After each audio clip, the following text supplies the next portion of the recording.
The theme of this meeting is going to be talking about the different approach that we should all be taking when we're trying to find sellers versus trying to find buyers. Especially here at RSG, we take this sort of let's just throw everything out there approach and see if buyers or sellers come to us. And we're not very intentional on what is the right messaging or right place to be looking for sellers and what is the right messaging, right place to be looking for buyers. So for today, we're going to talk about just trying to find sellers, which we all want, right? We all want more sellers and we want buyers. If you don't want that, you're crazy. The idea is how do we take our energy and spend it a little bit more intentionally on trying to find sellers versus buyers. I think buyers come to us a lot easier, right? It's easier for people to refer buyers. Buyers, in their mind, they're not paying us. It's a very different way about getting buyers. Sellers are a different animal. The beauty about sellers is that they all live in a house. We know where they are. The problem with buyers is unless they walk in your open house, they could be just walking by you on the street and you would never be able to identify them as a buyer. You start with the seller, you have an advantage. You know where they live. If you start with your database, you should by now have the addresses of your sellers and know where they live. You should, in theory. Probably not everybody is perfectly got that right yet, but in theory, that's something we should always be working at, right? Where there's your past clients, your sphere, your friend, your family, whoever else, and whoever gets in your funnel,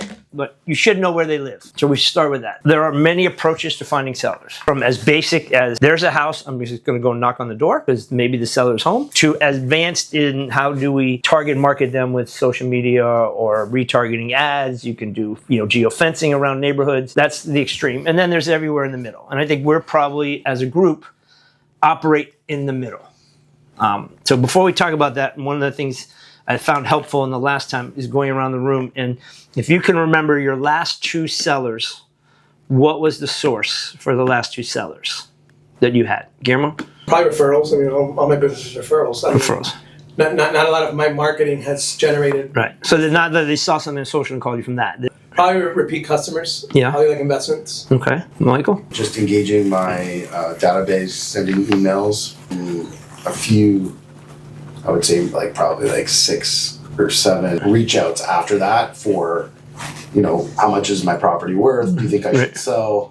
Things like that. So it's been particularly effective. Which is something new for you? Which is something new in the last year. I've started doing that more and more, and it's been pretty effective. Karina? My last two sellers are sellers I met at open houses, and I mailed them CMAs, and then they called me back. Okay. Kelsey? The majority of mine are either from Rotary or Junior League. Gemma? Mine were Sphere and past clients and the CMAs. If I was trying to find a seller today, I would start with everybody in my database. I would start with what is free and what is easy. For me, the easiest and freest thing that you can do to engage your sellers on a regular basis is to send them CMAs. Period. Stop. We work at a place, luckily the Compass has a beautiful CMA that can be done in minutes. You don't have to overthink it, but when you send a CMA out, 3 things generally happen. 1, they totally ignore it. 2, they're like, wow, I didn't know my house was worth that much. Or 3, well, you must be an idiot because my house is worth a lot more than your CMA said, which is the majority, but which is also the conversation starter. That's what you want. You want them to engage you. Like if they're ignoring you, they're probably not interested. It's not the right time. If they're saying, wow, I didn't know I had that much, now there's an opportunity for a conversation around that. Or if they're saying it's not that you missed the mark, that's probably telling you that they're already looking at the valuation of their house. Like what we assume as realtors is that everybody knows what their house is worth all the time, and they go on Zillow and they're checking it every 5 minutes. The reality is probably 50% of the people have no clue where their house sits. When you do something that sparks a reaction, then you go from there. Just because you get it wrong on paper, you get a conversation. If you do 5 CMAs a day, 5 days a week for the rest of the year, you will get listings. End of story without question. And it's not that hard. You can do them to your entire database. You can do them to random buildings. I remember when we had the challenge where everybody had to do CMAs, and I think it was Tyrene or somebody that was just doing an entire line of a building. Take Park Grove. The 01 line, they're all the same. Add 20,000 per floor, go.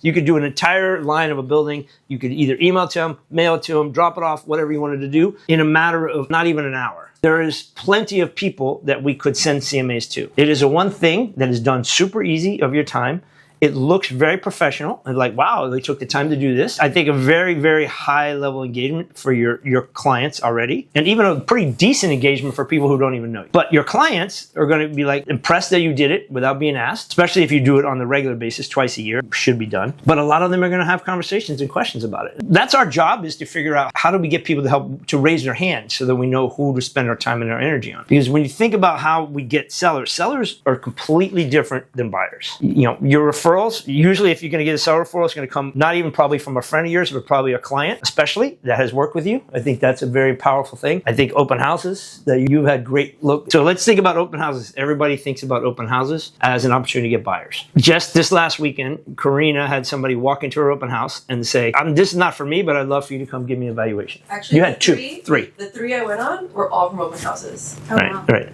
And I don't think we ever have the right mindset around an open house in terms of that. And then the other thing is Tyrene sat on Victor's open house. She was there for 2 hours in Samana, closed up, ready to get in her car. This little old couple pulls up outside and she's like, oh, I'm sorry I'm leaving, but I'm going to, I'll go back in and show it to you. Remember, no. They just wanted somebody to come tell them the value of their house. And you're representing this beautiful house. They don't even know that she's not the agent. You have something that validates you. And so often in real estate, that's what we need. We need validation in the eyes of other people. If they see you repping this nice house, they don't even have a nice house anywhere near that. They're like, oh, well, surely she probably can help me with my $2 million house versus this gorgeous $7 million house. And probably whoever owns this $7 million house didn't hire an idiot, they hired a good agent, right? Those are all simple assumptions that people make. So I do think that if we're going to keep doing open houses and we're going to keep trying to find sellers, yes, it's amazing that they happen to walk in the door, but that's dumb luck. Right? But if I go back to how Becky built her business, when Becky was really, really working open houses, she was knocking on the doors every single time she had an open house. 20, 30, 40 people beforehand. We should be using the open houses and the listings to get more listings. And we don't do that well, right? When you get a listing, we should be making sure the surrounding neighborhood, you got it. When you go to open it, they should know you're opening it. When you get it under contract, they should know you got it under contract. When you close, they should know you closed. And you should probably figure out how to tell them, what did that closing mean for them? All of those are steps that can be done relatively easy, relatively cheaply. Then you've now opened up a new group of people in your database that could potentially be sellers, right? If you just get 50 neighbors on every open house that you did, and you targeted them the entire process, they're going to be like, wow, this person, look at all the effort they put in to sell this house. And look at all the feedback they gave us and everything. We have to start thinking a little bit differently on how we find sellers. I don't think you just get to put stuff out on social media and hope your sellers fall in your lap. I don't think that's how it works. It's much more intentional. It's also harder to get referrals for sellers because sellers usually don't talk about selling as much as buyers do. Like, buyers are excited, buyers are energized. Sellers usually, in my experience, are doing their homework way before, starting months before, looking online, starting to figure out their house, who they're going to use. If they don't have a real go-to person, are they going to use the brand in the neighborhood that they know? How are they going to collect a couple names? So it is a little harder to get a referral in that respect because quite often they've already made up their mind before they start telling their friends. Whereas a buyer is generally talking about that all the time. It's a different mindset, right? Buyers are more excited. Sellers are more anxious, nervous, uncomfortable because the selling process is that. And even though they all want to sell, they're also a little more private. And that's what I've noticed. So like if you're thinking, I'm going to go find sellers by having one-on-one lunches and breakfasts and coffees with my friends and they're going to refer me to sellers, probably not as fast as they will refer to buyers. Because buyers are still asking their friends, buyers are talking about it, potential buyers are moving here. I think you have a much better chance in those meetings of getting people to give you buyers than sellers. Sellers, we have to meet them where they are, I believe. Like, we know where they live. So how do we get inside their house? And you can do it digitally, you can do it by mail, you can do it by knocking on the door, or you can do it by calling. So you got 4 ways to get inside the house, but none of it works without intentionality. Like, if you don't do it on scale, it's not going to work. But if you went through your database and you committed to do 3 to 5, CMAs every day, it would take you less than an hour. And you either email it if you know them, or you mail it, or you do both. That would take you maybe 2 hours total. In the course of maybe 4 hours in a whole week, you could get out 20 or 30. I guarantee you will get conversations. Guaranteed. I mean, we still have a lack of listings. I still think there are more and more people out there that want to list properties. And I think that there's more opportunities than ever to find them. And if you're not going to knock on the door, you got to do something. How do we actually deliver it? Like, what's the best way to deliver it? There's only 3 ways to deliver it. Email, hand, mail. Yeah. So you can drop it off. Great. Very heavily intensive time. If they actually open the door, man, great conversation. And an easy conversation. I'm just here. We're doing home valuations for all the clients. I'm just personally hand delivering to you. Home run. Mail, great. If they open the mail, if somebody else opens the mail for them, who knows, right? Mail is a little unknown. Email, believe it or not, there's not a person on this planet that doesn't check their email 15 times a day. Now, do they open it? But does it look impressive in email? Absolutely, it does. Maybe it's both. Maybe it's all 3. And then the key is a follow-up. And this is where a lot gets missed, right? The key is a follow-up. You send it to them. What I like, and the playbook that Tom Ferry has, is basically you send it to them either in the mail or digitally. And then before you even think they have a chance to see it, you send them a text message letting them know that's coming. Just, hey, just let you know, be on the lookout for a red envelope. When you get there, I just decided, this month I'm doing CMA for all of my clients. Just let me know if you have any questions about the numbers. Whatever your text message is to them. So you're giving them anticipation that it's coming. And then when they get it, maybe they'll text you back, hey, I got it. That was cool. Again, it's all about how do we start the engagement, the conversation? How are we getting signals from these people that they're interested? One thing's for sure, everyone is interested in the value of their home, even if they're not actively being interested. They do want to know. And so I think the CMAs for me are the easiest by far way to start a conversation. And you can do it systematically. How long does it take to do a CMA on a Compass platform? 10? 10, yeah. And not being so, man, I got to get it perfect. What if I don't have the right number? If I do this and I got to spend all this time, I pick and choose all the comps and everything. Forget that. Look at it as a conversation starter. Like You're this is not being wrong. You're almost better being wrong. Question. Yes, So I agree for with the that. CMA, you know how it tells you the price range, right?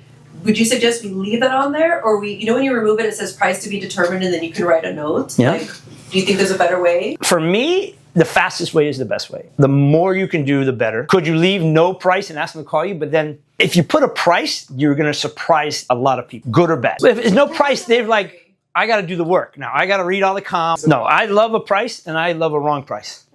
Honestly, I think a wrong price, based on the feedback I got from the last two groups, more people who sent out CMAs got reactions when the price wasn't right than when it was right. Victor did a similar thing where he reached out to somebody in Hermitage. He didn't send a CMA, but he saw that we had a listing and some sales in there, and he realized, this guy lives there, older guy. Called up the guy. He said, hey, do you know how much your house is worth? The guy's like, I think it's like $2 million. Victor's like, no, I think it's like 2.8. And then he went on a listing appointment right after that. Like the guy was stunned. Again, that just further validated how I believe most people don't know what their house is worth. And when you put something in front of them, good or bad, it gets the wheels turning. If you take nothing else out of this today, do CMAs at the minimum for everybody in your database. And if you find yourself with nothing to do, pick a neighborhood, pick a street, pick a building. Again, a building is the easiest thing on the planet, because if there's 40 floors on the A line, all right, start on the bottom and add 10,000 and go up. And there you go. Simple as that. Nothing else has to change on those CMAs but the name on the cover, right? It's super easy. So You can even make it simpler. Like you just do what's sold recently, put you do the range, put the lowest, put the highest, 'cause it's already there, and then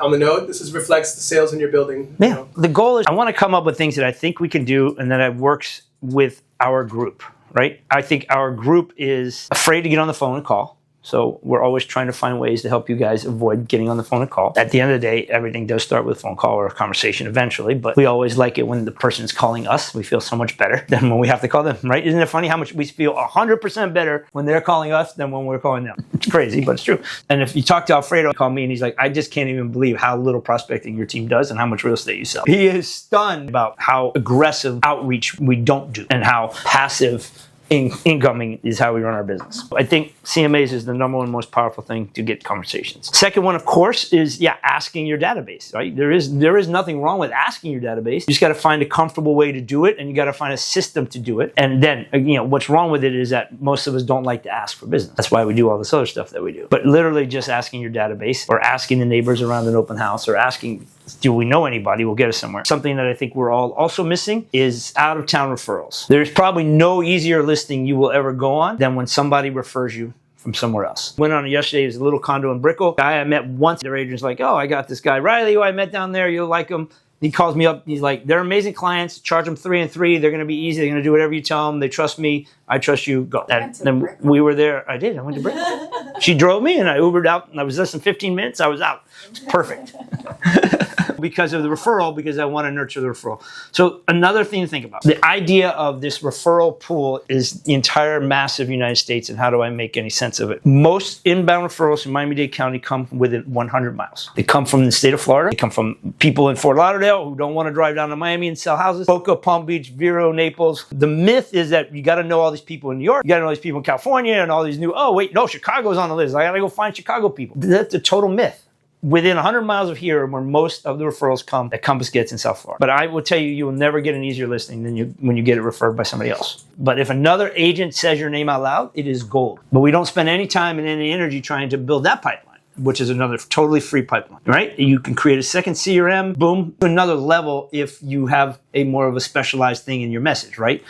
Like I was talking to Tyrene, like Tyrene should be putting in her message, I'm also a lawyer, I'm this, I'm that. Maybe Michael, you should be like, hey, I specialize in Canadians, especially the Canadians. They have investment properties everywhere in South Florida. Maybe you're the Canadian go-to guy, or I speak this language, or I do that. Like, you maybe put something about yourself or where you work or what you do that's just a little bit different than everybody else. If you do it enough, sooner or later, it's going to resonate with somebody somewhere. So again, trying to come up with ideas of free things that we can do. If you have your own listing, you should be working it incredibly hard like that. Even if you're doing open house, you really should be talking to the neighbors. Ideally, if someone has a listing they don't want to work, you try to work it at the same time as much as possible. But again, I would go back to CMAs, start conversations. And CMAs are incredibly easy. There's no reason we shouldn't be sending a CMA to everybody in our database that knows this. No one is ever going to be upset. Well, they may be upset with the value, but they're not going to be upset with the effort. That's never going to be the conversation. They're either going to ignore you, fine. There's a really good chance they're going to have a question. And that's all we want is a little crack. Because trying to identify sellers, again, is very, very hard. In my opinion, I believe it's so much easier for them to say, oh, yes, Susie's moving from out of town. I'm going to give them your name. Like, that's a much easier conversation. Sellers are so much more complex. That's why if you send them a CMA and you have the conversation about pricing on it, you might, be ahead of everybody. So often, the first person to talk to them is the person they list with, right? And that's, we want to find listings where we don't have to go compete. Trying to find them even before they know they're going to be sellers. The last way that we can work on finding sellers is, and this is, an old school Tom Ferry method, but using your Instagram, Facebook, and whatever, and being more intentional at looking at what people are putting out there and being more mindful of, as we say, the different Ds, right? Are they downsizing? Are they getting divorced? Are they having another baby? Did they get engaged?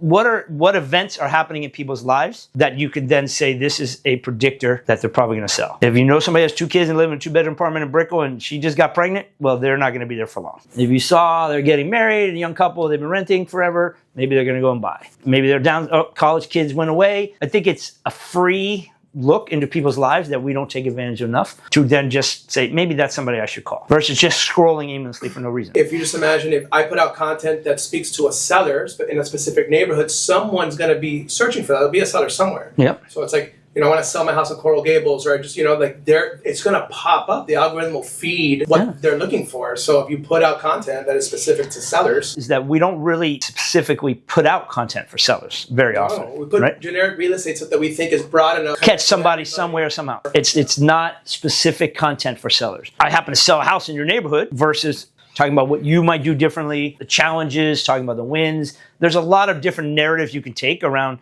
demonstrating to your social media people that you work with sellers a lot, that you're comfortable with them, that you know sellers in that neighborhood, but it's again, intentional. And then the other thing that's working is long form video. But Tom Ferry spent a ton of time when I was just there with him, talking to him, and YouTube is more and more the place where people are searching for realtors, searching for real estate, searching for everything. The algorithm is changing so much right now. The right now sweet spot is that you need to be doing at least one 20-minute long form YouTube video every week. And if you do it 3 weeks in a row and then you miss week 4, then YouTube kills you right back to 0. You do it 50 weeks in a row, YouTube puts you on top of everybody's list. But man, Tom Ferry had an incredibly impressive presentation by one of his guys on the power of YouTube and the amount of people that I talked to up there that use YouTube much more than all of us in many different ways. A lot of people are finding their sellers on YouTube. I don't think any of us think of YouTube as a channel that we spend a lot of time on, but it is going to be a place where more and more people are going to be doing their shopping for everything,